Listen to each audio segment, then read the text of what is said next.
네, 안녕하세요. 이렇다 169회입니다. 저는 오늘 사회를 맡은 코알라입니다. 반갑습니다. 네, 코알라님 목소리가 좀 잠기셨네요. 아니요, 코가 막혔어요. 아, 되게 예리하죠. 나름. 아, 네. 네. 안녕하세요, 차니쌤입니다. 네. 안녕하세요, 설가타입니다. 네, 이제 총선이 끝났고 이제 코로나 재난 기본소득을 뭐 전 국민에 지급하냐 아니냐 이 시끌벅적했던 논쟁도 이제 끝이 났고요. 네. 이제 가구별 지급이라는 다소 좀 기형적인 형태지만 어쨌든 전 국민 지급하는 것으로 결론이 났어요. 네네. 네, 그동안 우리 이렇다는 코로나 바이러스 상황에서 이 상황에 포커스를 맞춘 방송을 계속 진행을 해왔는데요. 163회에서 팬데믹 이후의 세상은 어떻게 바뀔 것인가 다뤄봤고 네. 165회에서 코로나 팬데믹 큰 정부를 부활시키다. 아하. 네. 166회에서 코로나 양적 완화에 대한 이야기에 이어서 168회에서는 코로나발 대량 실업 위기 어떻게 고용을 유지할 것인가까지 다뤘더라고요. 아주 그냥 코로나를 아작을 냈구나. 네. 통화정책, 재정정책, 실업과 고용 문제, 정부의 역할, 세상은 어떻게 바뀌는가.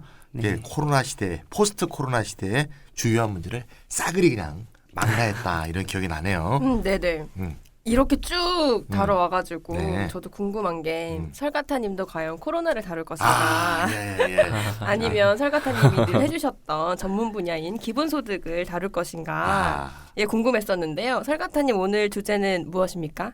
아, 네, 코로나 주제 같은 경우에는 좀 제가 준비가 좀 많이 되고 기회가 된다면은 좀 다음 기회. 네네. 네, 그리고 오늘은 역시 설가타는 겸손. 네. 네, 저는 먼저 이제 4.15 총선 얘기를 좀 해보고 싶은데요. 총선이요. 네네네. 총선하면 이제 역시 지역구에 출마하셨던 코알라님이 하실 얘기가 많으실 것 같은데 저번에도 조금 하셨지만 네. 저야 이번에 참 어려웠는데 참 인상적인 선거여가지고 할 말이 참 많기는 한데요. 이번에 코로나 이후의 선거여가지고 진짜 지역 주민들 만나기가 너무 어려웠고요. 그러니까요. 네. 그래서 정말 그렇죠. 깜깜이 선거로 진행이 되는데 저는 신생정당의 후보라는 이유로 토론회도 못 나가고 그래가지고 상대 후보가 동의를 안 해주면 못 나가죠. 네, 반대하셨어요. 그런 법은 어디 있어요 도대체가. 난 정말 이해가 안 가. 네, 공직선거법에 야. 네, 방송 토론과 관련한 조항에 보면 네. 초청 대상과 비초청 대상이 있어가지고 네. 그런 문제가 불거진 거였고요. 똑같이 돈을 냈는데. 네, 네. 네, 기탁금은 정말 기탁하는 돈인가 봐요. 네. 기부인가요? 모르겠. 아름답지 못한 네, 기부인가요? 어디다 쓰는 뭔가요? 건지 모르겠네요. 네. 네. 이제 여러 가지 할 말이 많지만, 네. 네, 근데 찬희 쌤도 요즘에 할 이야기가 참 많으실 것 같더라고요. 네. 네, 녹색당 정책위원으로 활동하시면서 비례연합정당에 참여하는 것에 대한 반대하는 글도 쓰시고, 네, 그랬죠. 네, 유튜브도 찍으시고, 또 제가 최근에 뭐 듣거나 아니면 페이스북에서 보기에도 지난 몇 년간 연동형 비례대표제 선거법 개정을 열심히 주도해온 비례민주주의연대 공동대표가 되셨다고 한 걸 봤습니다. 네, 저도 소식을 들었습니다. 축하드립니다. 이게 전혀 축하할 일이 아니고요. 예, 뭐 아시겠지만 이게 참 선거에 할 말이 많습니다. 지금 보니까 공직선거법의 문제가 진짜 많네요. 아, 예, 네. 조항을 하나하나씩 다 봐야겠네. 네, 정치개혁할 때 이 내용도 좀 꼭 예. 다뤄주면 좋겠어요. 뭐 잘 아시겠지만 우리 4년 전 선거에서 더불어민주당이 정당 득표율 25.54%였는데 네. 의석수는 41%였잖아요. 네. 이게 비례성에 심각한 문제가 있다고 해서 네. 우리 비례민주주의연대가 연동형 비례대표제 운동을 시작한 건데 네. 네. 아시겠지만 이번 선거에서 더불어시민당이 33.35%를 얻었는데 네. 더불어민주당의 의석은 60%란 말입니다. 그러니까 이게 뭐냐 이게 지금 이건 비례성의 결여가 아니고 비례성의 유린이다. 이렇게 얘기할 수 있을 것 같은데 그래서 이제 최근에 이제 OECD 이제 선거법도 공부를 하고 막 이렇게 하면서 네. 한국의 이제 민주주의 지수가 몇인가 봤더니 23위더라고 23위. 몇 개국 중 36개국 중에서 아니요 전 세계에서. 전 세계에서 네, 전 세계에서 한국이 기본소득 민주주의 지수가 기본소득이 23위예요. 근데 놀라운 게 우리 박근혜 때인 15년, 16년, 17년은 그랬다고 하더라도 네. 18년, 19년에 오히려 더 떨어졌어요. 아. 그래서 분류에 따르면 full democracy까지가 22위고요. 네. 그 밑이 flood democracy, 즉 결함 있는 민주주의인데 네. 거기에 우리가 1등이야. 23위부터가 결함 있는 민주주의거든요. 아, 그러니까 어쨌건 결함이 있어. 분류가 이렇게 병이 있냐 없냐에서 병이 있는 거로 이렇게 딱 분류가 돼 있는. 아, 그래서 생각을 해봤어요. 내년이면 또 민주주의 지수 2020년 결과가 발표될 텐데 네. 네. 참 이 민주주의 지수를 발표하는 이코노미스트지는 한국의 2020년을 어떻게 바라볼까? 당근 지수가 떨어지지 않을까? 그러니까 문재인 정부 들어서도 우리가 플러드 디모크라시를 못 벗어나고 있다. 이 점 우리가 좀 방송 우리 청취자분들한테 얘기해 주고 싶고요. 네네. 우리가 이제 민주주의를 여러 가지 민주주의가 있지만 인구가 많아지면 이제 대의제 민주주의가 어떻게 보면 불가피해지는데 네. 대의제 민주주의가 영어로 representative democracy입니다. 네. representative가 다르게 번역하면 대표잖아요. 네. 즉 대의제 민주주의는 대표를 어떻게 뽑는가 하는 게 이 민주주의의 작동에 있어 심각한 문제에 있다. 네. 그래서 우리가 요 대표를 뽑는 문제가 사실 내가 어릴 때는 관심이 없었어요. 제가 87년도 광장에서 직선제 개헌을 외칠 때는 선거법 같은 건 진짜 관심도 없었어요. 뭐 그런 게 있는지도 몰랐어요. 네. 근데 진짜 이게 중요한 거더라고요. 네. 그래서 이런 문제 좀 더 열심히 하고요. 저 이렇다 사회자이신 그 마돈나님이 저와 함께 공동 대표가 됐습니다. 그래서 아유, 네. 우리 이렇다가 지금 이 네. 중책을 맡았다 이런 생각도 좀 드니까 많이 좀 응원해 주시면 감사하겠습니다. 예. 네, 앞으로 너무 할 일 많으실 것 같은데요. 네. 기대하겠습니다. 설가타님은 4.15 총선 관련해서 어떤 이야기를 다루실 건가요? 너무 궁금한데요. 아, 네. 4.15 총선의 과정과 결과에 대해서는 물론 다양한 평가가 가능할 것입니다. 뭐 준연동형 비례대표제에 대한 평가도 있을 것이고요. 비례정당을 둘러싼 논란이나 비판이나 평가도 있겠고요. 또 더불어민주당과 더불어시민당의 압승, 그리고 미래통합당과 미래한국당의 참패, 그리고 지역주의가 여전히 강고한 것으로 나타났고요. 그렇죠. 또 정의당이 또 기대를 많이 하셨던 분들도 있을 텐데 생각보다는 좀 부진한 것 아니냐 이런 평가도 가능할 것 같고요. 또 소수 정당이 좀 약세 있었고 네. 또 용해인 후보가 이제 국회의원으로 당선된 것, 뭐 굉장히 다양한 지점들을 얘기할 수 있을 것인데요. 저는 여기서는 일단 코로나19 팬데믹 상황과 비례정당 등의 이슈 등으로 인해서 정책 선거가 실종되었다는 사실이 뭐 안타깝게 느껴진다. 그러네요. 이 점을 지적하고 싶습니다. 네, 제가 이거 선거하면서 몸소 느꼈는데요. 정말 정책 선거 사라졌다. 그러니까요. 거의 진영 선거죠. 네, 네, 네. 이거야 저거야 뭐 이거로. 네. 저도 기본소득 널리 알려보려고 출마까지 하긴 했지만 이게 크게 선거의 쟁점으로는 되지는 못한 것 같아가지고 좀 안타까웠고 네. 정의당과 녹색당의 그린 뉴딜도 사실 큰 관심은 받지 못했던 것 네. 같아요. 유럽 사람들이 들으면 놀랄 거예요 진짜. 그러면 이게 굉장히 큰 이슈인데. 네. 네. 그리고 그 허경영 대표가 있는 국민혁명 배당금 네. 당의 국가혁명?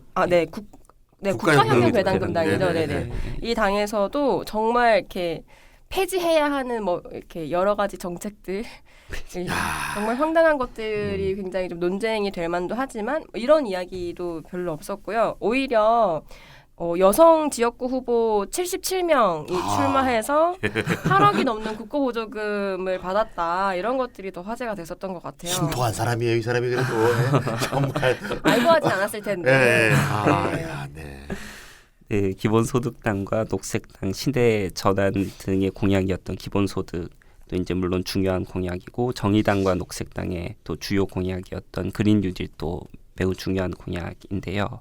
그리고 그린 뉴딜은 뭐 저 또는 다른 분들이 아마 다음 기회에 이렇다 해서 또 다루기도 해야 할 중요한 주제라고 네, 중요한 생각합니다. 주제죠. 네.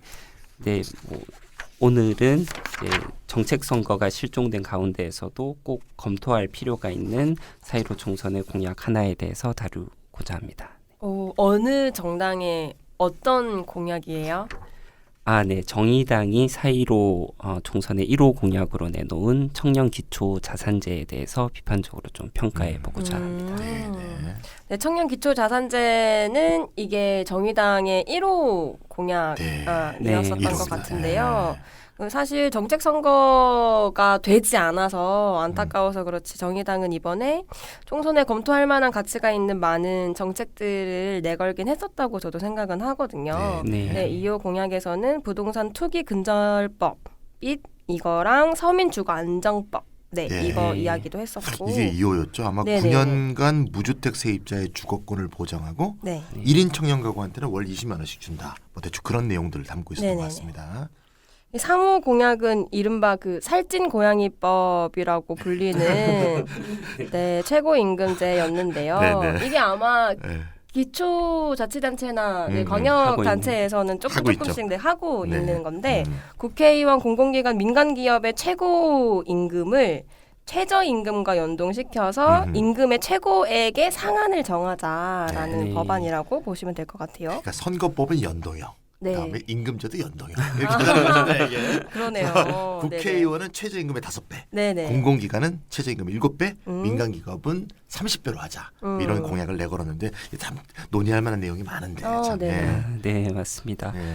그래서 이제 2호, 3호 공약도 사회적 경제적 관점에서 평가할 내용이 많을 것인데요. 그렇죠, 예. 하지만 오늘은 다루지 않을 예정이고요. 네. 오늘은 1호 공약인 청년 기초 자산제에 대해서 좀 집중적으로 살펴보고자 합니다. 네.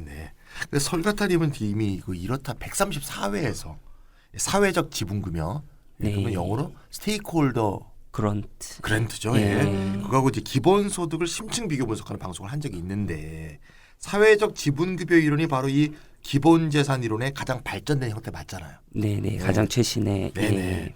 정의당이 아마 이 주제에 대해서 꾸준히 관심이 있지 않았는가 하는 기억이 나는데요. 네. 제 기억에서는 음.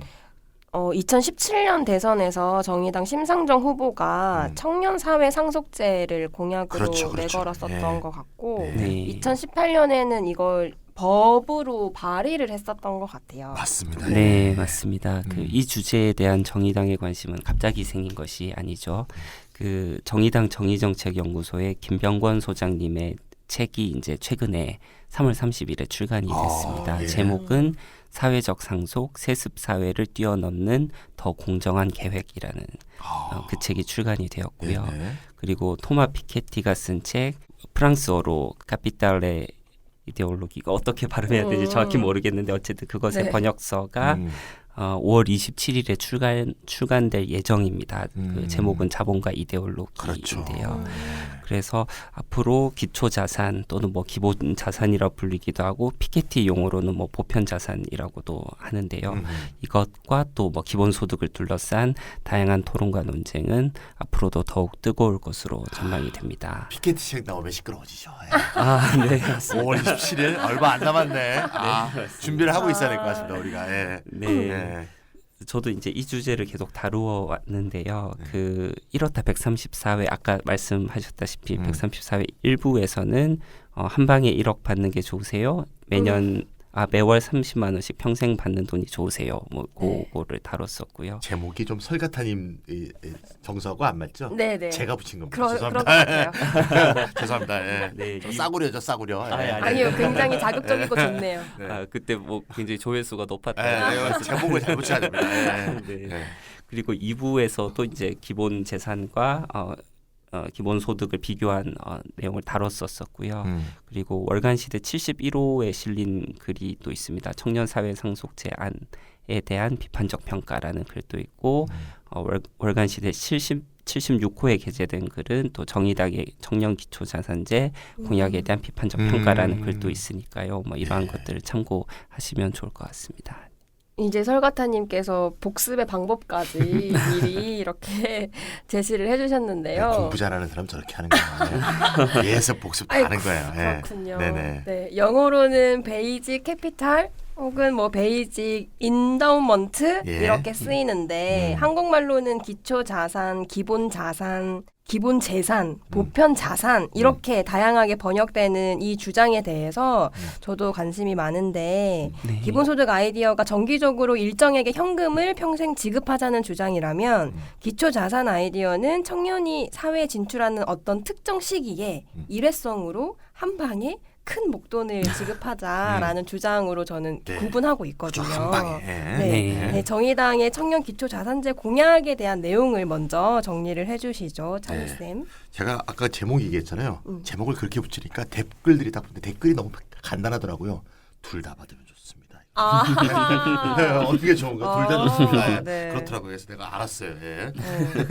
정의당이 올해 1월 초에 네. 청년 기초자산제를 이제 4.15 총선에 1호 공약으로 내놓았는데 내용은 뭔가면 만 20세가 되는 청년 모두에게 네. 3천만 원을 일시금으로 지급한다. 뭐 이런 내용이고요. 네. 만 20세 청년 중에서 양육시설에 있다가 퇴소하는 자들은 여기에 2천만 원을 더 얹어요. 네. 왜냐하면 아동복지법에 따라 지원되는 자립정착금이 있거든요. 네. 그래서 3천 플러스 2천이 되면 이분들은 5천만 원을 일시금으로 받는 그런 계획이 되겠습니다.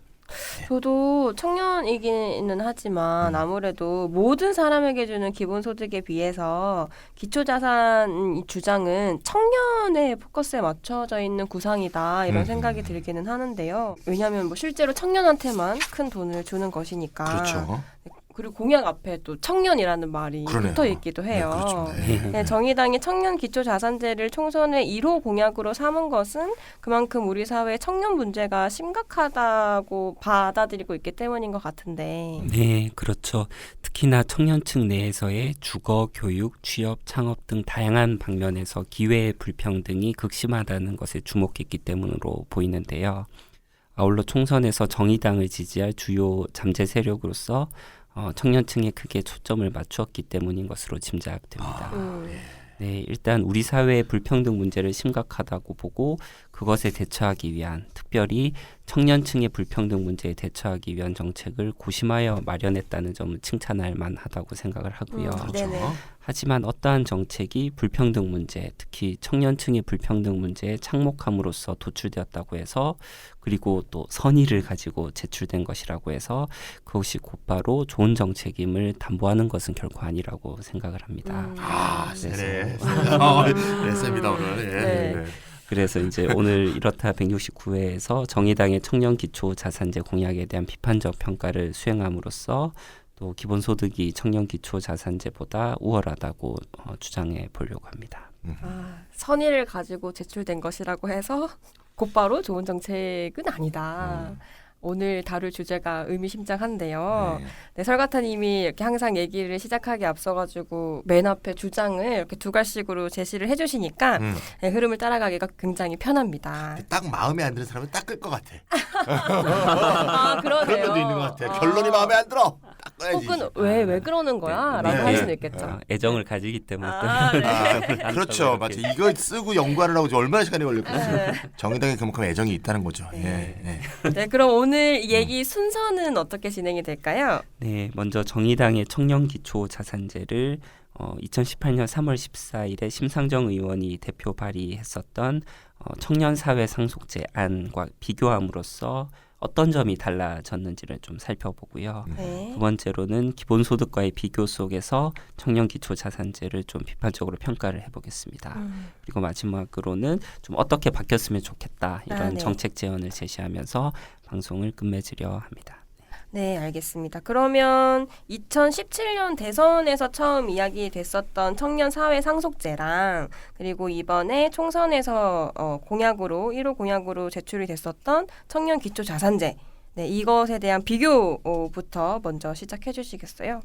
네, 그 바뀐 점을 이제 크게 보자면 네. 네 가지라고 할 수가 있겠는데요. 첫 번째가 지급 대상, 두 번째가 지원금의 수준, 세 번째가 재원 마련 방안, 그리고 네 번째가 용처 제한 유무라고 할 수 있겠습니다. 네. 네, 첫 번째로 지급 대상이 달라졌는데요. 청년 사회 상속제에서는 만 19세 청년에게 지급을 한다고 나와 있는데 청년 기초 자산제에서는 만 20세 청년에게 지급하는 것으로 내용이 좀 바뀌었습니다. 예. 왜일까 이건 정말. 이게 고3보다는 아무래도 좀 고등학교 졸업자에 초점을 맞춘 건가요? 그 이유에 대해서는 자세히 네. 들어볼 수는 없었지만 네. 어쨌든 네. 조금 달라졌고요. 정의당 분 내가 만나면 한번 좀 물어봐야겠습니다. 네. 네. 다음으로 청년 사회 상속제에서는 일정 금액 이상으로 개인적 상속을 받은 청년들은 지급 대상에서 완전히 제외되는 것으로 나와 있고요. 그게 네. 이제 그 법안의 제3조에 그런 내용이 나와 있습니다. 그런데 청년 기초 자산제에서는 만 20세 청년 모두에게 지급하는 대신에 네. 개인적 상속을 많이 받은 청년들에게는 세금으로 환수한다. 뭐 이렇게 클로우백이라고 하죠. 클로우백, 예, 예. 그렇게 밝히고 있습니다. 예. 근데 비록 개인적 상속액이 매우 클 경우에는 100% 세금으로 환수할 수도 있을지 여부는 명확하게 제시되지 않았는데요. 설마 그게 되겠어요? 예, 자산이기 때문에 네. 그렇게 될 가능성은 뭐 저도 낮다고 네. 생각을 합니다. 음. 그런데 그렇기 때문에 만약 100% 세금으로 환수하는 경우도 없다고 가정을 한다면은 네. 적어도 보편성, 그러니까 이제 물론 만 20세 청년이라는 집단 내에서의 보편성이겠죠. 이 보편성 차원에서는 청년 기초 자산제가 청년 사회 상속제보다 진일보했다고 평가할 수 있겠습니다. 네, 지급 대상이 19세에서 20세 청년으로 바뀌었고 그리고 20세 청년 모두가 받는 것으로 바뀌었다라고 말씀해 주셨는데요. 그러면 두 번째 차이인 지원금의 수준은 어떻게 달라졌나요? 네, 두 번째로 지원금의 수준이 대폭 상향되었는데요. 청년 사회 상속제에서는 청년 사회 상속 배당금은 1천만 원 이상으로 하되 아동복지법에 따른 아동양육시설 등에 입소 중이거나 퇴소한 사람에 대한 배당금은 아동복지법에 따라 지원받는 자립정착금을 포함하여 2천만 원 이상이 되도록 한다고 말하고 있습니다. 이게 법안의 제5조에 나와 있는 내용이고요. 반면에 청년기초자산제에서는 기본적으로 3천만 원을 그리고 뭐 앞서서도 말씀을 하셨죠. 양육시설 퇴소자 등에게는 자립정착금 등의 명목으로 2천만 원이 추가된 총 5천만 원을 지급하도록 내용이 나와 있습니다. 네, 물론 애초에 청년 사회 상속제에는 이상이라는 말이 붙어 있었어요. 예. 그러게요. 그 애초부터 그러면 액수를 증액하려는 의도를 가지고 있었던 거라고 봐야 될까요? 네, 저도 그렇게 생각을 하고요. 시간의 흐름에 따른 지급액 상향 조정 가능성을 염두에 둔 것으로 볼 수 있고요. 어쨌든 시행 시점에서는 각각 1천만 원과 2천만 원으로 출발할 것으로 생각했다고 봐도 무방할 것 같습니다. 청년 사회 상속제 옛날 거. 예. 네, 맞습니다. 지원금 수준이 1천만 원에서 3천만 원으로 늘어났고 양육시설의 퇴소자에게는 2천만 원이 5천만 원으로 늘어났다. 태풍 이렇게 늘었네요, 하여튼. 예. 네. 예, 예. 볼 수 있고요. 예, 예. 네, 그럼 이제 세 번째 차이는 무엇일까요? 네, 세 번째는 재원이 몇 가지 추가되었는데요. 지원금 수준이 대폭 증가한 것을 감안한다면 이것은 거의 필연적인 것으로 그렇죠, 보입니다. 네. 네, 청년사회 상속제에서는 상속증여세만이 재원으로 제시되었었는데요. 반면에 청년기초자산제에서는 기존의 상속증여세에다 유사중복 청년사업 예산 통합 조정 그리고 종합부동산세 강화 부유세 신설 등이 추가되었습니다. 그래서 재원이 더 이상 상속증여세 또는 뭐 부유세만으로 이제 국한되지 않게 되었다는 사실이 이 명칭이 있죠. 그 청년사회 상속 배당금에서 청년기초자산으로 이름을 변경한 하나의 배경이 되었으리라고 짐작이 되고요. 예. 그래서인지 청년사회 상속제에서는 개인적 상속에 대비한 사회적 상속이 강조되었다면 청년기초자산제에서는 부모 찬스에 대비한 사회 찬스가 강조되고 있습니다. 찬스로 바뀌었구나. 야, 좀 포괄적으로. 예. 네. 상속이 아니고 포괄적으로. 네. 예. 이제 상속에서 자산으로 이름이 바뀌게 되면서 상속 증여세를 재원으로 하는 것을 넘어서 이제 종부세 강화나 부유세 신설 이런 것들이 좀 추가된 것 같은데요. 그러네요. 네, 잘 알겠습니다. 그럼 마지막으로 용처 제한이 생긴 걸까요? 네, 맞습니다. 청년사회 상속제에서는 용처를 제한한다는 내용이 발견되지 않는데요. 청년기초자산제에서는 주거비용, 창업비용, 취업준비금, 학자금에만 사용하도록 제한합니다. 야. 네. 네, 저도 이거 막 살펴보면서 너무너무 안타까웠는데 왜 용처를 제한했을까요? 이 점이 진짜 너무 아쉬웠거든요. 네. 그래서 이제 짐작컨대 이러한 변화의 배경에는 크게 두 가지가 작용한 것으로 보이는데요. 하나는 현금 복지급여 일반을 향한 것이죠. 그러니까 수급자가 그것을 유용하게 현명하게 잘 활용할 것인지에 대한 의구심과 이에 기인한 비판에 대응하기 위한 것으로 좀 생각을 해볼 수가 있겠습니다. 다른 하나는 이것이 이제 전자와도 밀접하게 관련되는 것이긴 하지만 일회성 목돈으로서의 기본 자산이 수급자의 잘못된 선택과 판단으로 인하여 탕진할 위험성, 그러니까 특히나 이제 뭐 도박이나 술이나 뭐 사치제 소비나 이런 걸로 탕진할 위험성에 대해서 이제 대응하기 위함이고, 이에 비롯한 이제 비판이 있을 수 있지 않습니까? 그것에 이제 사전적으로 대응하기 위한 것 아니냐, 이렇게 볼 수가 있겠고요. 또 특히나 후자에 대해서 많은 우려가 표현이 되어 있습니다. 그래서 그대로 옮기자면은 한 번에 지급해서 소진될 위험을 피하고 정부의 재정적 분산 효과를 함께 기하기 위해서 최초 자격 발생 시점에서 연 단위로 3회에 나누어서 분산 지급하고 지급 자격 3년 이후까지 인출을 안 한 경우 일시 인출 가능하게 하며 대상 연도에 신청할 경우 1년에 최대 1,000만 원을 인출할 수 있도록 체크카드를 제공하겠다는 이제 정의당의 발표가 있었는데요. 네. 아마도 이제 이러한 우려 때문에 아마 만 19세에서 만 20세로 또 상향되지 않았나, 이런 짐작도 가능할 것 같습니다. 액수가 커지니까 참 걱정할 게 많아진 것 같아요. 네. 적을 때는 뭐 이렇게 탕진하고 말고 뭐 이러다가 이게 결과적으로 이게 3번에 나눠서 3,000만 원을 1,000 이렇게 나눠서 분할 지급한다는 거 아니에요. 네. 그럼 이게 원래는 한 방에 딱 쏘는 건데 이게 3번에 나눠 쏘는 것이 됐네요. 분할 지급으로. 네. 그리고 이제 현금을 쏘지 않고 체크카드를 준다는 건데, 또 그것도 이제 한꺼번에 좀 많이 안 쓰게 하는 그런 효과가 있지 않을까 싶은 것 같은데, 이러면 이게 체크카드 발급비도 많이 들지, 운용비도 많이 들지, 그래서 이게 행정비용이 많이 들거든요. 네. 예, 그런 점을 감수하고라도 이런 방법을 쓴다는 게 이게 정말 탕진에 대한 우려, 또 탕진에 대한 우려를 근거로 한 막 욕, 이런 거에 대한 우려, 이게 좀 걱정이 좀 큰 게 아닌가, 이런 생각이 좀 들고요. 제가 이제 경기도 재난기본소득 지급을 이번에 보니까 뭐 아시겠지만 이제 코알라님 잘 아시겠지만 3가지 방법을 썼거든요. 네네. 첫 번째 방법은 이제 제일 먼저 시작한 건데, 쓰고 있던 신용카드를 등록하면 나중에 신용카드 사용액 중에서 지급액을 감해주는 거예요. 예, 그러니까 나중에 이제 돈을 적게 내면 되는 거죠. 물론 이제 마트에서 쓴 거는 안 되고 이제 해당 업종에서. 두 번째 방법은 이제 기존에 쓰고 있던 지역화폐 카드가 있는 한 사람들이 있죠. 청년이라든가 산후조리비지원이나 이런 분들은 가서 이제 충전만 하면 됩니다. 그러니까 1번, 2번 방법을 쓰면 추가 비용이 안 드는 거죠.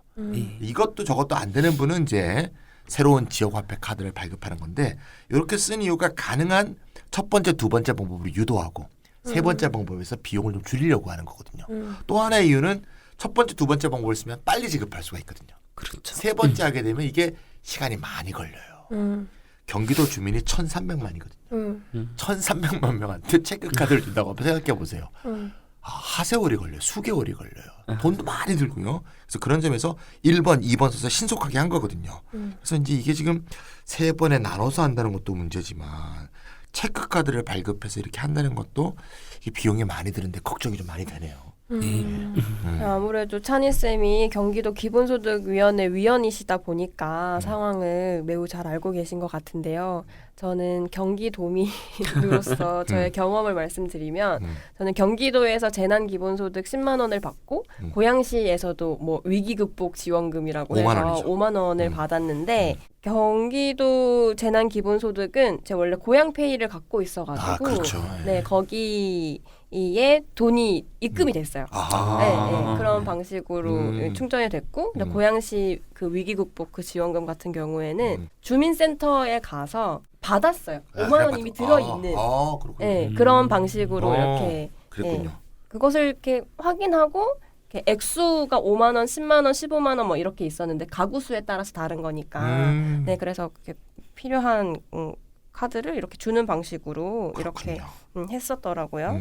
근데 이런 이렇게 10만 원, 5만 원 이런 작은 돈이야 탕진 걱정이 뭐 크게 없겠지만 탕진하라고 주는 거죠, 사실. 탕진이라고 막 얘기하는 것 써야 되는 자체가 거잖아요, 좀 사실. 네, 3,000만 원이면 뭐 걱정이 뭐 되는 것이 뭐 크게 무리는 아닐 것 같아요. 네, 이런 우려가 든다는 것 자체가 기초자산제도가 갖는 맹점이 아닌가 싶기도 한데요. 맞습니다. 그 심상정 의원이 대표 발의했었던 2018년의 청년사회 상속제와 2020년의 청년기초자산제의 내용이 어떻게 좀 달라졌는지 이모저모 이렇게 살펴봤는데, 이번에 두 번째 이야기의 본격적인 주제로 또 들어가 보면은요, 오늘 이렇게 미리 예고하셨던 청년 기초자산제 공약에 대한 비판적 평가를 해주실 차례예요. 아무래도 설과타님이 언제나 해주셨던 기본소득과 비교하는 맥락에서 좀 설명을 해주시겠죠? 네, 기본소득과의 비교 맥락에서 이제 정의당의 청년기초자산제 공약에 대해서 비판적으로 평가를 해보겠습니다. 첫 네. 번째로는 보편성에서 조금 문제가 있죠. 네, 물론 이제 만 20세 청년이라는 집단 내에서의 보편성 차원에서는 청년기초자산제가 그 이전의 청년사회상속제보다 진일보했다고 평가할 수 있습니다. 하지만 네. 청년기초자산제의 보편성은 기본소득의 보편성에 비하면 턱없이 모자라죠. 왜냐하면 기본소득은 해당 사회 구성원 전체에게 지급되는 반면에 청년기초자산은 특정 일개 연령층에게만 제공되기 때문입니다. 그렇죠. 이 제도가 실제로 이렇게 시행되기가 쉽지는 않겠지만 만약에 시행이 된다고 하더라도 21세 청년들은 저 너무 허탈하고 좀 박탈감이 클 것 같아요. 큰일 날 것 같아요. 네. 21세 청년들이 큰 일을 벌일 것 같아요. 네, 정의당도 이 점을 인정하고 있습니다. 아, 그런가요? 네, 예. 그래서 네. 전 세대에 모두 혜택을 주면 정부 재정이 감당하기 어려우며 청년들과 대화를 통해 제도 시행 이전 세대에도 단계적인 보완 대책을 적극 검토하겠다는 입장을 밝힌 바가 있습니다. 이게 단계적인 보완 대책? 야, 무슨 몇 뭐 살까지? 21세는 약간 억울하니까 뭐 30%, 뭐 22세는 많이 좀 덜 억울하니 10%뭐 이렇게 하나요? 예. 이게 보완 대책이 나올 수 있는 성질이 아닌데 이게 근본적으로 아까 그 코알라님도 말씀했지만 이게 기초자산제가 기본적으로 청년 초기에 네. 일회성으로 지급되는 이 기본자산의 특성상 불가피한 것이잖아요, 사실은. 네, 네. 맞습니다. 딱 한 연령, 네. 뭐 많아봤자 2연령이고 3연령이고 뭐 어쨌건 마찬가지인데 그에 반해 이제 기본소득은 모두 사회 구성원 모두에게 주는 거니까 이런 비판을 이제 받지 않게 되는 거고요. 네. 이게 이제 보편적 측면에서 두 정책의 아주 중대한 차이가 아닌가 이런 생각이 들고 이걸 이제 제도 도입을 검토하는 시점에서 보면 그 검토하는 시점에서 벌써 이제 언론 보도가 막 나오면 네. 수혜층은 좋아하고 21세, 22세는 열폭하는 네. 이런 상황이 이제 발생할 것이고 이게 이제 지지 세력과 반대 세력으로 막 갈리면서 정치적인 과정, 정치적인 이 어떤 동학 자체가 기본소득과 기초자산은 완전히 달라지는 네. 이런 문제 이제 발생할 수밖에 없고요. 그래서 이제 기본자산제는 그래서 이게 확실한 비토 세력, 네. 확실한 반대 세력이 생기기 때문에 슈퍼바이저님 같은 경우는 이건 뭐 돼 이렇게 얘기하더라고요. 이게 비토 세력이 너무 강해 이러면서 그래서 이게 이런 점에서만 보더라도 기본소득이 기초자산보다 정치적 실현 가능성은 훨씬 높지 않느냐 이런 생각이 좀 듭니다. 네. 네, 저도 완전 공감하는데요. 이렇게 20세 이하의 청년이 한 명도 없는 가족들이 이 마냥 지지하기는 너무 어려운 정책이지 않을까. 그렇죠. 아, 우리 세금만 내고 말이야. 네. 이거 하려면 좀 몇 년 전에 해야지. 네. 뭐냐 이거 약 올리는 거냐? 네. 우리 하죠. 예. 네. 뭐 네. 물론 사회 연대 의식이 굉장히 높은 사회에서는 아. 또 뭐 그쵸, 이게 또 그러니까, 네. 기회 평등 이런 걸 이제 제고하기 네, 네. 위한 정책이긴 우리나라 하니까. 우리나라 아니죠. 예. 네. 예. 예. 네, 첫째 얘기는 네, 보편성의 결여였고요. 네. 이제 두 번째 얘기로 넘어가 보도록 하겠습니다. 네, 두 번째는 금액 문제입니다. 네. 뭐 3천만 원, 5천만 원 이러면 이제 굉장히 큰 돈으로 느껴지실 것인데요. 네. 하지만 청년 기초 자산의 지급 수준은 기본소득의 그것과 비교했을 때는 그리 많지 않습니다. 그래서 조건을 설정해서 수치를 예로 들어서 이제 비교를 해볼 텐데요. 19세 이하의 경우는 기본소득에 상응하는 보편적 아동수당 또는 범주형 기본소득이 지급되고 그리고 65세 이상의 경우는 기본소득에 상응하는 보편적 기초연금 또는 범주형 기본소득이 지급된다고 만약에 가정을 해본다면은 네. 연실질 이자율을 2.5% 정도라고 설정할 경우에 3천만 원의 기초 자산은 약 월 9만 원보다 정확히는 9만 896원 정도의 기본소득에 상응합니다. 그거밖에 안 되는군요. 아주 작은 년에. 네. 월 9만 원. 네. 네, 역시 푼돈처럼 보여도 이게 모이면 액수가 큰 것 같아요. 네, 그러니까요. 적금의 네. 위력. 네, 맞습니다. 네. 월 9만 원 수준의 기본소득 과 이제 상응한다고 말씀을 드렸는데 현재 기본소득의 지급 수준으로 논의되고 있는 금액이 이제 강남훈 교수님의 이제 작년 저서인 기본소득의 경제학 책에서는 뭐 월 30만 원 또는 월 40만 원 이렇게 제한이 됐었고 훨씬 큰 기본소득당 같은 경우에서는 월 60만 원 네. 돈이네요. 제한을 했는데 그것과 비교하면 훨씬 못 미치는 금액이다라고 말씀드릴 수 있습니다. 그렇게 환산하면 뭐 월 60만 원 같으면 몇 억이 되겠네요. 그렇죠? 그렇죠. 네, 60만 원 작아 보이지만 이게 절대 작은 돈이 아니네요. 네. 그렇습니다. 네. 문제는 이제 여기서 그치지 않을 것 같은데 왜냐하면 이게 액수가 작다는 건 그만큼 재분배 효과가 작다는 얘기잖아요. 네. 네, 당장의 지급 수준에 따른 명목 재원 액수를 비교를 해본다면은 청년 기초 자산 같은 경우에는 5년 평균으로 했을 때 연간 14.5조 원 정도 든다 이렇게 제시를 하고 있고요. 적네. 네, 기본소득 같은 경우에는 예를 들면 월 30만 원 수준이라면 연간 약 186조 정도일 그렇죠. 거고 월 60만 원 정도면 372조 정도. 비교도 안 되네. 네. 그래서 네. 청년 기초 자산은 기본소득보다 소득 재분배 효과가 훨씬 낮을 것으로 예상이 되고요.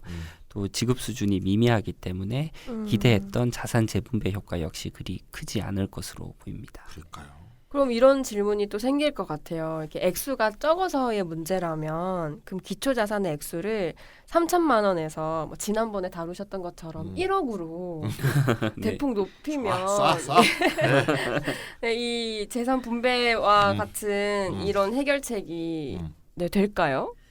네, 아쉽게도 그것도 이제 해법으로 좀 불충분하다 이렇게 생각을 하는데요. 왜냐하면은 성년 초기에 청년 모두가 사회로부터 동일한 금액의 자산을 받는다 하더라도 실제로는 교육 수준, 지적 능력, 사회적 네트워크, 출신 가구의 경제력 등이 뛰어난 청년일수록 자산을 더 많이 축적하는 반면에 이러한 면에서 열악한 위치에 있는 청년일수록 자산을 덜 축적할 또는 뭐 아예 완전 탕진해버릴 또는 소진해버릴 가능성이 높기 그렇죠. 때문입니다. 네, 맞아요. 그래서 이것을 좀 약간 다르게 표현하자면은 성년 초기에 이르기까지의 사회 경제적 지위에서의 차이와 성년 초기부터 동원할 수 있는 물적 인적 자원이나 네트워크의 차이 등이 기회 평등 정도와 결과의 평등 증진을 어느 정도 또는 상당히 규정한다 이렇게 말씀드릴 수 그럼요. 있겠습니다. 네. 어릴 때부터 보고 배운 거라는 게 있잖아요. 이렇게 뭐 1억이 생기면 이렇게 투자하더라 저렇게 하더라 이렇게 배운 거하고 전혀 그런 거에 대한 정보가 없는 사람은 같은 1억을 받아도 전혀 다르죠. 네. 또 이게 또 경제학에서 레버리지 투자라고 네. 좀 있는 사람은 받은 1억에다가 있는 또 3억을 또 얹어서 4억으로 뭔가 할 수 있는데 뭐 아무것도 없는 사람이 1억 갖고 도대체 할 수 있는 그 한도는 정해져 있기 때문에 네네. 이걸 네. 불리는 거에서도 분명히 결과가 달라지게 되죠. 네. 네. 그런데 이와는 다르게 이제 기본소득은 1차적으로는 소득 재분배 효과를 낮고요. 네. 그리고 그것이 장기 동태적으로는 자산 재분배 효과로도 자연스럽게 이어질 수 있습니다. 물론 이제 좀 유의미한 액수의 충분한 기본소득일수록 더욱 그럴 그렇죠. 것이고요. 그리고 특히나 공통부 기금과 결합해서 기본소득을 시행하게 된다면 공공자본의 매각을 통한 민간자본의 증가 경향을 제어하거나 심지어 반전시킬 수 있게 되죠. 그리고 그것을 이용해서 또 실질적으로 기본소득이라는 형태의 혜택을 주지 않습니까? 그렇기 때문에 자산 불평등을 감소시키는 중요한 기제가 될 수 있다라고 말씀드릴 수가 있겠고요. 그리고 마지막으로 예측 가능한 액수로 정기적으로 지급되는 기본소득은 대다수 사람들, 특히나 이제 저소득층을 비롯한 사회 취약계층의 기회 집합과 선택 가능성을 확장시킬 수가 있죠. 그리고 그들이 좀 더 장기적인 시기에서 인생을 계획하고 전망하며 준비할 수 있도록 도움을 준다 이렇게 말씀드릴 수 있겠습니다. 처음에는 정보도 부족하고 계획도 부족했지만 이게 30만 원, 50만 원 이렇게 계속 받다 보면 네. 그런 걸 운용하는 과정에서 점점 경험도 생기고 규모 있게 네. 또 계획이 계획성 있게 생기고 좀 더 현명하게 이걸 투자할 수 있는 방법도 생기고 경험이 쌓이니까 네. 그런 걸 통해서 이제 활용을 잘할 수 있게 예, 이렇게 이제 맞습니다. 성숙해지는 거죠. 예. 네. 그런 기회를 충분히 줄 수 있다. 네. 기본소득 좋은 점이 많네요. 네. 네, 잠깐 정리를 해보면은요. 네. 기초자산제에 나왔던 이 금액이 적다. 그래서 자산 재분배 효과가 그만큼 적을 수밖에 없다는 건데 액수를 높인다고 해도 이 자산의 축적 능력을 비롯한 여러 이렇게 사회적 자본이 이 계급 계층에 따라 다르기 때문에 이 자산 재분배 효과가 액수를 높인 만큼 크게 나타나지 않는다라고 말씀을 해주셨고요. 그래서 기본소득을 해야 이 사람들에게 지급되는 이 총액도 커지고 소득 재분배 효과도 커져서 자산 재분배 효과로 이어지게 된다는 말씀 해주셨고요. 오히려 이 기본소득이야말로 인생을 좀 장기적으로 설계하고 전망하는 데 도움이 되고 특히 공통부 기금 방식으로 기본소득을 하면 자산 불평등 감소 효과도 더 커진다. 네, 이렇게 네, 말씀해 주셨습니다. 네, 그러면 이제 세 번째 비판의 내용은 무엇일까요? 네, 세 번째로는 재원이 몇 가지 추가되기는 했지만 네. 정책의 정당성과 철학에 대한 논의는 조금 여전히 부족한 것 아니냐라는 생각입니다. 그래서 개인적 상속을 받지 못한 청년에게는 사회적 상속을 제공하자는 청년 사회 상속제 아이디어가 청년 기초자산제에서는 이름만 조금 바뀌었죠. 그래서 네. 부모 찬스를 누리지 못한 청년에게는 사회 찬스가 부여된다는 아이디어로 그대로 되풀이되고 있습니다. 그래서 현재 불평등 수준이 매우 심각하고 이로 인해서 세습 자본주의적 성격이 강화되고 있으므로 금수저, 은수저가 아닌 흑수저에게도 자산을 지원함으로써 기회의 평등을 제고할 필요가 있다는 주장에서는 사실 정책의 필요성에 대한 강조만 발견될 뿐이죠. 네. 그래서 심하게 말하자면은 이러한 논리에서는 여전히 개인적 상속 또는 부모 찬스라는 사적 해결이 1차적인 것으로 우선시되고 있습니다. 네. 그런데 이제 사회적 상속이나 사회 찬스는 이러한 사적 해결이 현실에서 제대로 작동하지 않을 경우에만 보충적으로 등장하는 것으로 상정되는 것이죠. 이른바 보충성의 원리가 여기 안에 들어가 있는 것 같은데요. 그러네요. 네, 이런 논리에 따르면 개인적 상속, 부모 찬스 이런 사적 해결 방식으로 잘 작동이 되면 청년 사회 상속제나 뭐 청년 기초 자산제 이런 것들이 등장할 필요가 없다 이렇게까지 생각할 수 있을 것 같아요. 네, 결국 논리적으로는 그렇게 귀결이 그럴 되고요. 수밖에 없죠. 예. 네.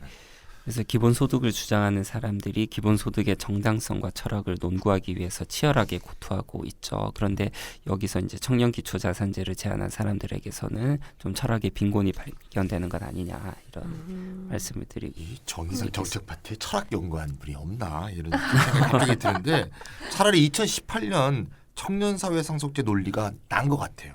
왜냐하면 청년사회 상속제에서는 그나마 사회적 상속이라는 말이 그래도 전면에 드러나 있으니까 네. 약간 이제 그것만이라도 약간 의미가 있는데 이게 사회 찬스가 뭐예요? 그 말이 무슨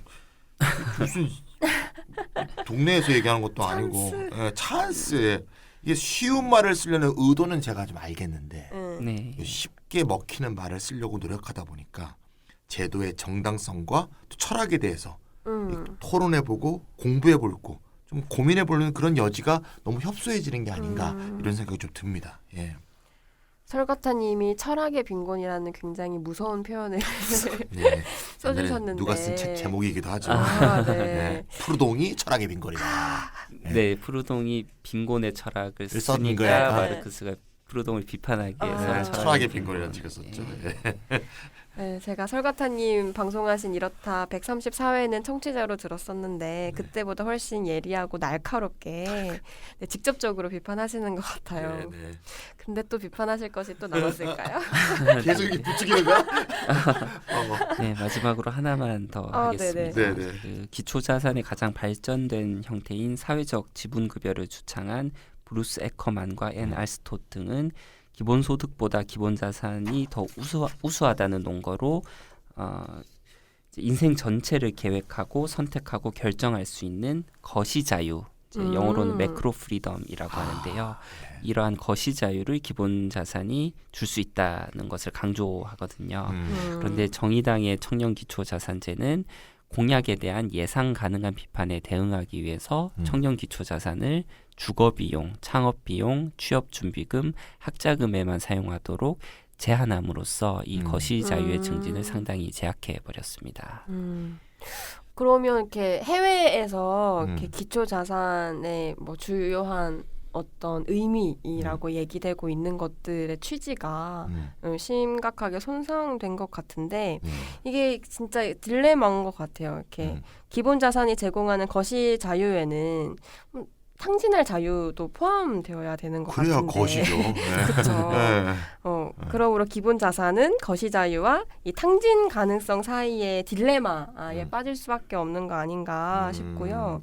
이 거시 자유를 강조하는 순간 탕진 가능성이라는 위험에 노출될 수밖에 없고 네. 탕진 가능성이라는 위험을 이렇게 방지하기 위해서 용처를 제한하는 순간 거시 자유는 또 후퇴하게 되는 이런 딜레마가 있는 것 같습니다.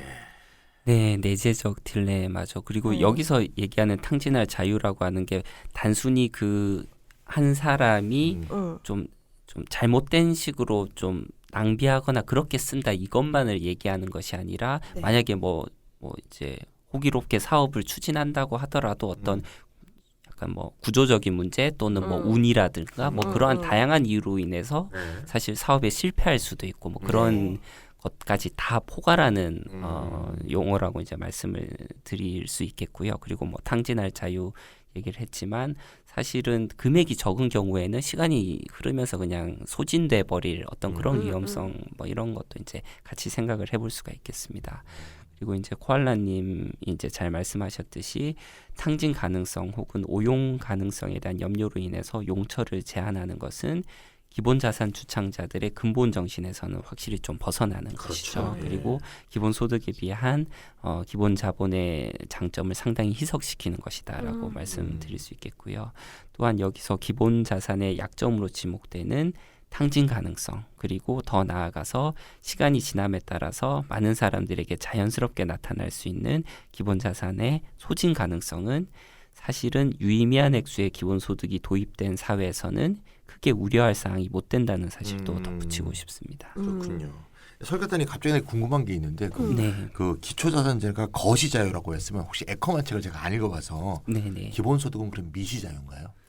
아 그렇게 비교하진 않고 이제 그러니까 판파레이스도 그 책의 중요한 논자이기 때문에 이제 실질적 자유를 강조하고 또 이제 지난번 방송에서도 나왔지만 판파레이스의 이제 정리로 하자면은 그 기본 자본 같은 경우는 그 청년 초기, 성년 초기에 일회적으로 큰 자유를 부여한다면은 기본 소득은 인생 전체에 있어서의 어떤 실질적 자유를 부여하는 것으로 그런데 거기서 이제 기본 자본의 약점 중에 하나는 만약에 뭐 소진 또는 탕진으로 인해서 그것을 지분을 다 지분이 완전히 그렇군요. 없어졌을 경우에 그 다음엔 어떻게 할 것이냐, 그 사람들의 자유는 어떻게 할 것이냐 이런 문제에 좀 네.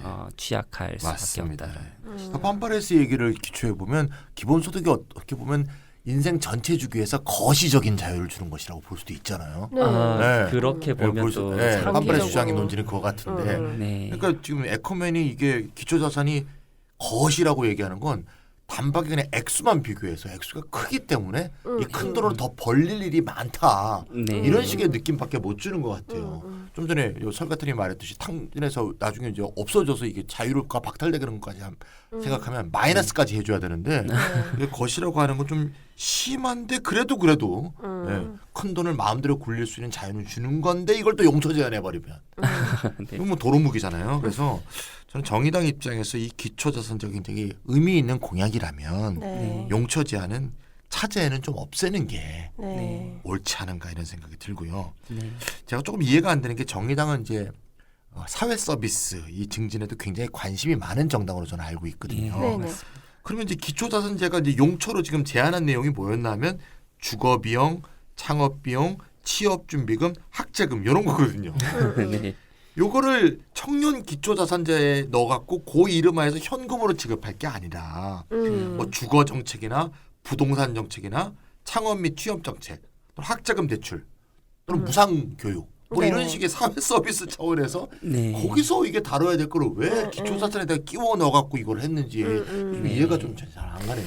네, 네. 저도 굉장히 많이 공감이 되는데 네. 이게 앞으로 또 별도의 정책으로 더 발전시키고 설계해 나가야 하는 것을 이 기초자산제의 어떤 사용 용처 이런 네. 것들로 다 넣어가지고 이렇게 뭐 당장 뭐 다 해결할 수 있다 뭐 이렇게 설계를 한 것 같아서 조금 네. 매우 물론 아쉽긴 이제 해요. 그 이러한 그 주거 창업 뭐 취업 준비, 뭐 학자금 이런 거 관련된 별도의 정책은 아마 구상은 하고 있겠지만, 그렇죠. 예, 이거를 이제 굳이 용처 제한을 이렇게 네. 둘 필요는 없다고 생각을 합니다. 그렇죠. 예. 네, 방송 앞부분에 또 설가타님이 정의당 정의정책연구소 소장님이신 김병건님의 저서 사회적 상속 세습 사회를 뛰어넘는 더 공정한 계획 이 책을 소개해 주셨잖아요. 네네. 아무래도 이 김병건 소장이 정의당의 핵심 연구소를 이끌고 있고 또 올해 얼마 되지 않은 출간된 책이다 보니까 이 책을 읽어보면 정의당의 청년 기초자산제가 더 눈에 잘 들어올 것 같은데요. 네, 김병건 소장님은 세습 자본주의 또 세습 사회를 넘어서 좀 더 공정하고 역동적인 사회, 그러니까 세대 간의 계층 이동성이나 소득 이동성이나 뭐 그런 것들이 이제 사회 이동성이라고 하는데요. 영어로는 소셜 모빌리티가 되겠습니다. 이러한 사회 이동성이 큰 사회를 지향해야 한다고 주장을 하고 있습니다. 물론 네. 당연히 바람직한 것이고요. 그런데 정의당의 공약과 김병건 선생님의 책은 그 지점에 좀 딱 거기서 머무는 것 아니냐 이런 좀 인상을 받았습니다. 그래서 그 책 같은 경우에는 세대와 계층을 좀 4개로 구분을 하고 있는데요. 네. 요즘 이제 20대 80 사회 뭐 요런 또 그게 또 네네. 유행이지 않습니까? 네네. 그래서 상위 20% 586 그리고 586이라 받았어요. 예. 네, 하위 80% 586 아. 그리고 상위 20% 2030 아. 하위 80% 2030 요렇게 구분을 하고 계시는데요. 부모와 자식 세대 이렇게 예, 세트로 예. 네네. 세대론하고 계층론을 섞었네요. 예, 맞습니다. 예. 그래서 상위 20% 586이 상위 20% 2030에게 교육이나 기회나 소득이나 자산 등의 투자 또는 그 이전을 통해서 계층을 세습하는 경향을 문제시하고 있습니다. 물론 이거는 타당하고요. 그런데 이제 청년 기초 자산 제한에는 몫의 정당성과 관련한 논의가 이제 좀 잘 발견되기가 어렵습니다. 예. 그리고 사회적 상속 아까 용어가 나왔었는데 거기서는 그래도 이제 몫이라는 네. 용어가 이제 나올 어떤 토론의 여지가 분명히 있죠. 그런데 이제 청년 기초 자산 제한에는 뭐 이게 좀 결여되어 있다 이런 말씀을 드리고 싶고요. 그에 반해서 기본소득의 경우에는 이제 슈퍼바이저님 그러니까 이제 께서 이제 최근 발간하신 모두의 몫을 모두에게라는 책에서 이 점을 깊이 탐구하고 있거든요. 그렇죠. 예, 예. 그래서 이제 김병건 선생님의 책에서는 좀 정당성 논의는 좀 부족하거나 결여되어 있고요. 사회 경제적 필요성이 굉장히 좀 부각해서 강조되고 있습니다. 그래서 네. 이러한 논변 틀에 입각한다면은 세대 간 사회 이동성이 비교적 활발한 사회. 그러니까 이제 김병건 선생님 책에서는 우리나라의 586 세대가 그러했다고 말하고 있는데요. 그러한 사회에서는 청년 기초 자산제와 같은 정책은 그 근거를 좀 잃게 되는 것이죠. 그런데 아울러 세대 간 사회 이동성이 비교적 활발한 사회에서조차 빈곤, 불평등 등의 문제는 여전히 심각할 수 있음에 주목할 필요가 있습니다. 그러니까 예를 들면 그것이 굉장히 활발하더라도 그러니까 예를 들면 하위 80% 2030이 시간이 지남에 따라서 그중에 많은 사람들이 상위 20%에 들어간다 하더라도 그 사회 내에는 여전히 빈곤 계층과 그래요. 네, 그 불평등 정도는 심각할 수 있다라는 것이죠.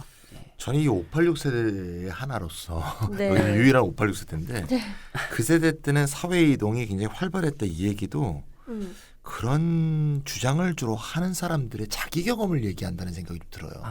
네, 이게 그 우리 세대들이 다 그랬느냐 대부분 그랬냐 아니거든요. 네. 일부만 그랬거든요. 당신은 대학 교육을 받는 사람도 굉장히 적었거든요. 대학을 안 가는 사람들이 많았습니다. 그러니까 그런 사람들한테 과연 그런 사회 이동이 있었는가라고 볼 때는 굉장히 좀 자기 경험을 좀 일반화하는 게 아닌가 하는 생각을 저는 항상 갖고 있어요. 그래서 이게 그래서 좀 전에 말씀했지만 586 세대라고 다 빈곤 불평등 문제가 해결됐느냐? 뭐 당연히 아니고요. 더 나아가서 사회 이동성이 그만큼 활발했느냐? 그런 점도 좀 아닌 것 같아요. 네, 새로운 지배계층이 대두하는 고도성장 시기였기 때문에 그 새로운 지배계급의 등장 자체가 좀 눈에 띈 거지. 그게 전반적인 사회 이동을 갈아치우는 거였다.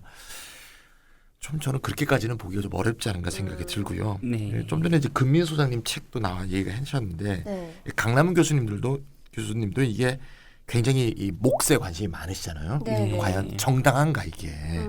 특히 우리 기본소득 한국 네트워크 선생님들이 대부분 이 기본소득의 정당성에 대해서 굉장히 관심이 많으시죠. 네. 네. 제가 어저께 이제 라이브를 했었는데 기본소득 라이브 경기도에서 네. 거기서도 이제 라이브를 하면서 이 얘기는 꼭 해야 될 것 같아서 정당성과 필요성은 다르다. 네. 그런 얘기했는데 네. 네. 라이브에서 얼마나 이해했는지 잘 모르겠지만 네. 다시 한번 반복을 하면 네. 정당성이 논증된다면 상황 논리와 관계없이 모두의 것은 모두에게 배당해야 되는 것이 되죠. 네. 네. 네. 그렇죠. 근본적인 것이 되니까. 근데 필요성 측면에서 논하게 되면 뭐 세습 자본주의 경향이랄까, 불평등의 심화랄까, 기후 위기랄까, 뭐 자동화 경향이랄까 이런 구체적인 정황에서 기본소득이 필요하다는 것이 되니까 네. 이런 상황이 약화되거나 이런 상황이 존재하지 않으면 기본소득은 불필요해지는 거죠. 필요성에서 논구가 되면. 그래서 이 정당성과 필요성의 차이점에 대해서 우리가 좀 잘 인식할 필요가 있다 이런 생각이 드는데 청년 기초자산제는 이 구체적 상황 근거에서 네. 필요성을 찾는 데 주로 주목하고 있기 때문에 네. 이 좀 기본소득 한국 네트워크에서 하고 있는 이런 고민 수준하고는 좀 동떨어져 있지 않느냐 이런 생각이 네. 좀 드네요. 예. 네, 이쯤에서 피케티의 최신 저서 얘기를 좀 덧붙이고 싶은데요. 네. 네, 토마 피케티의 최신 저서는 기초 자산제 외에도 금융 자산을 포함한 부와 자산을 주기적으로 재분배하는 부의 영구적 순환 메커니즘도 함께 제안하고 있습니다. 부의 영구적 영구적 순환. 순환. 네, 그러니까 이게 이제 기초 자산과 또 연동이 되어 있는 것이죠. 그래서 이제 피케티는 한 사람의 생애 주기 동안에는 사유 재산권을 누릴 수 있도록 보장해 줘야 하지만 그 재산을 다음 세대로까지 상속하면 안 된다라고 말을 하고 있는데요. 네. 이게 한마디로 이렇게 너의 영원한 재산은 없어라는 영구적 소유권은 없다는 것 같은데 소유했다 거의 상속을 하더라도 부정하는 건가요? 그쵸. 네. 내가 살아 있을 때 네. 이렇게 재산을 얼마든지 불릴 수 있지만 네. 그것은 임시적으로 이렇게 소유하는 것이고 다음 여기 다음 세대 네, 다음 세대로 상속하면 안 된다라는 것이 영구적으로 순환되도록 해야 된다. 이런 그게 뜻이죠. 이제 상속 자체를 부정하는 건 아니고 뒤에 이제 뭐 조용한 혁명 이런 말씀을 드릴 텐데 네. 예, 좀 설명을 드려보겠습니다. 아, 그래서 네네네. 피케티가 주장하는 것은 임시적 소유권인데요. 임시적 소유권. 네, 국가가 누진적인 부유세와 상속세를 통해서 한 사람의 사유 재산을 점차적으로 사회로 환원시킵니다. 예를 들면 이제 뭐 연간 5%면 5% 뭐 이런 식으로 해서 예, 이를 기초 자산, 뭐 피케티의 용어로는 보편 자산 방식으로 다음 세대에게 사회적으로 상속하는 순환 체계를 구축하자고 이제 피케티를 제안을 하고 있는데요. 그래서 누진적인 부유세 상속세와 기초 자산을 연동시키는 것이죠. 그렇게 함으로써 세대 간의 어떤 부의 대물림 이런 것들을 이제 막겠다. 어느 정도 이제 크게 막겠다라는 것이고 그것은 이제 부의 영구적 순환 메커니즘이라고 얘기를 하는 것이고요. 피케티는 일종의 영구적 토지 개혁 또는 영구적 혁명 그러나 이제 법의 틀 안에서 이루어진다는 점에서 조용한 혁명이라고 부르자고 이제 제안을 하고 있습니다. 그래서 피케티의 이러한 제안에 대해서는 추후에 좀 자세히 검토할 필요가 있을 것으로 보이고요. 아마 이제 번역서가 나오면 네. 예, 좀 더 검토할 기회가 생길 것이라고 생각을 합니다. 네, 다만 여기서는 물론 이제 그 정의당의 4.15 총선 제1호 공약인 이제 청년 기초 자산제도 피케티가 얘기한 부의 영구적 순환의 한 꼭지이기는 하죠. 그런데 뭐 어떤 현재의 부유세나 상속세에서 좀 더 누진적이거나 뭐 그런 것들이 이제 더 좀 급진적으로 제한이 되지는 않았다는 점에서 적어도 이제 정의당의 4.15 총선에서는 피케티가 얘기한 부의 영구적 순환 메커니즘을 마련하기 위한 좀 적극적인 정책이 제안된 것은 아니다. 이 정도로 지적해 보고자 합니다. 피케티가 21세기 자본이 많이 팔려갖고 필 받았네. 네. 막 찌르네. 네, 그렇죠? 그러니까 부유세나 상속세로 쫙 이게 걷어서 네. 사실상 뭐 상속은 이루어지겠지만 사실상 쫙 걷어서 순환의 기금을 마련해서 이렇게 기초자산을 이렇게 돌리자는 소년 얘기죠. 초기에 야. 해서 이 친구가 이름을 좀 잘 붙이는 것 같아. 영구적 혁명. 갑자기 트로츠키가 생각이 나네요. 트로츠키 영구 혁명. 조용한 혁명. 여기 뭔가 이게 이제 책 나오면 막 이런 게 광고 카피가 막 붙을 것 같네. 영구적 조용한 혁명. 그래서 출판사 어디로 결정이 됐나요? 판사가 엄청나게 팔 것 같은데. 기억을 했었는데 왜 갑자기 예. 어쨌건 자, 문학동네. 문학동네요. 예. 큰 출판사군요. 이전 책은 그랑아리에서 나왔는데 그랑아리 거기도 뭐 문학동네가 근데고 예. 신기하네요. 알겠습니다. 그런 네네. 정보를 다 알고 계시다니. 네. 네, 지금까지 설가타 아닙니까? 그러게요. 예.